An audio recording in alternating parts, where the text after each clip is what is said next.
தமிழகத்தில் தலைசிறந்த பொறியியல் கல்லூரி அருள் தரும் VPMM इंजीनियरिंग कல்லூரி एंड टेक्नोलॉजी தரமான படிப்பு உடனடி வேலை வாய்ப்பு एडमिशंस ओपन। मेरे प्यारे देशवासियों, आज हम सब 80वां स्वतंत्रता दिवस मना रहे हैं। आज हर दिलों की धड़कन वंदे मातरम के नाद से गूंज रही। आज हर घर तिरंगा है, हर मन तिरंगा है और देश उत्साह और उमंग के साथ नए संकल्पों को लेकर के आज आगे बढ़ रहा है। आप सबको स्वतंत्रता दिवस की बहुत बहुत शुभकामनाएं।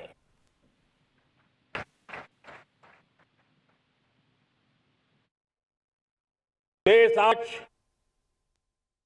उन महान सपूतों का पुण्य स्मरण करती है जिन्होंने देश की आजादी के लिए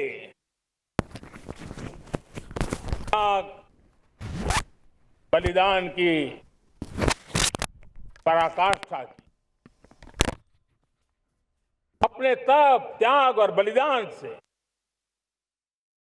आजादी के एकमात्र लक्ष्य को लेकर के अपनी पूरी जिंदगी खपा दी। पूज्य बापू समेत இன்று நாம் அனைவரும் 80வது சுதந்திர தினத்தை கொண்டாடி கொண்டிருக்கிறோம். நாட்டின் விடுதலைக்காக லட்சக்கணக்கான பொதுமக்கள், விடுதலை போராட்ட வீரர்கள், ராணுவ வீரர்கள் தங்களுடைய இன்னுயிரை தியாகம் செய்திருக்கிறார்கள். आज मैं श्रद्धापूर्वक नमन करता हूं। அவர்கள் அனைவருக்கும் என்னுடைய மனமார்ந்த அஞ்சலியை இந்த தருணத்தில் செலுத்துகிறேன். आज जो इस समारोह में उपस्थित है उन सब के लिए आज एक ऐतिहासिक पल भी है।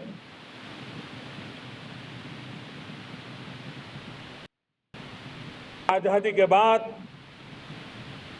15 अगस्त को लाल किले पर पहली बार वंदे मातरम गूंज रहा है। இன்றைய நாள் வரலாற்று சிறப்பு மிக்க நாள். ஏனென்றால் இந்தியா விடுதலை பெற்று முதல் முறையாக செங்கோட்டையில் வந்தே மாதரம் பாடல் இசைக்கப்பட்டிருக்கிறது. वंदे मातरम के 150 वर्ष मना रहे हैं। இந்த தருணத்தில் வந்தே மாதரம் பாடலின் 150வது ஆண்டு கொண்டாட்டத்தை நாம் கொண்டாடி கொண்டிருக்கிறோம். मेरे प्यारे देशवासियों, पिछले दिनों देश के कुछ हिस्सों में बाढ़ का प्रकोप रहा, भूस्खलन का प्रकोप रहा, अनेक परिवार प्रभावित हुए। उनके दुख दर्द को हम भली भांति अनुभव करते हैं। पीड़ित परिवारों को मैं विश्वास दिलाता हूं कि हम और पूरा देश उनके साथ खड़े हैं। கடந்த சில தினங்களாக நாட்டின் பல்வேறு மூலை முடுக்குகளில் ஏற்பட்ட இயற்கை பேரிடரால் பாதிக்கப்பட்டவர்களின் குடும்பத்தினருக்கு இந்த தருணத்தில் இரங்கலை தெரிவித்துக் கொள்வதோடு நான் மட்டுமின்றி ஒட்டுமொத்த தேசமும் உங்களுக்கு உறுதுணையாக இருக்கிறது என்ற நம்பிக்கையை அளிக்க விரும்புகிறேன். अपनी सिद्धियों को प्राप्त करता है जब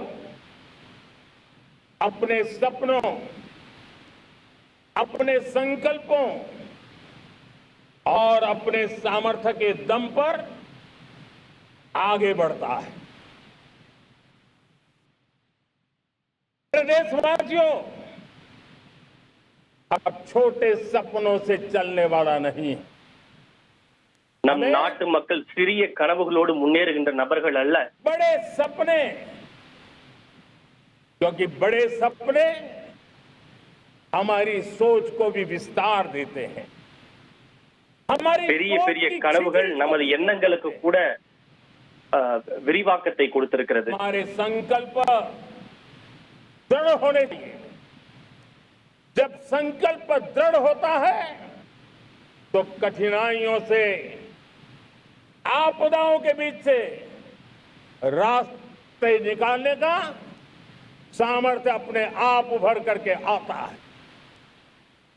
और मेरे கனவுகள் பெரிதாக இருக்கும் போது கடினமான விஷயங்கள் கூட மிக எளிதாக நாம் நிறைவேற்ற முடியும். ऊंचे होने चाहिए, क्योंकि जब सपने ऊंचे होते हैं, संकल्प ऊंचे होते हैं, तो हमारे सामर्थ्य की ऊंचाई भी बढ़ती है, हमारे प्रयासों की ऊंचाई भी बढ़ती है। நம்முடைய கனவுகள் மிக உயர்ந்ததாக இருக்கும் போது நம்முடைய திறன்களும் அதற்கு ஏற்றாற் போல மிக உயர்ந்ததாக இருக்கும். मेरे प्यारे देशवासियों, आज भारत ने भी एक बहुत बड़ा सपना देखा, बड़ा संकल्प के साथ देखा है। நம் நாடு கூட ஒரு மிகப்பெரிய கனவை கண்டிருக்கிறது. नई ऊंचाइयों को छूने के लिए देखा है। மிக உயர்ந்த இடத்தை அடைந்ததை நம் நாடு கண்டிருக்கிறது. आजादी के 100 साल होंगे। 2047 में हम विकसित भारत बना के रहेंगे।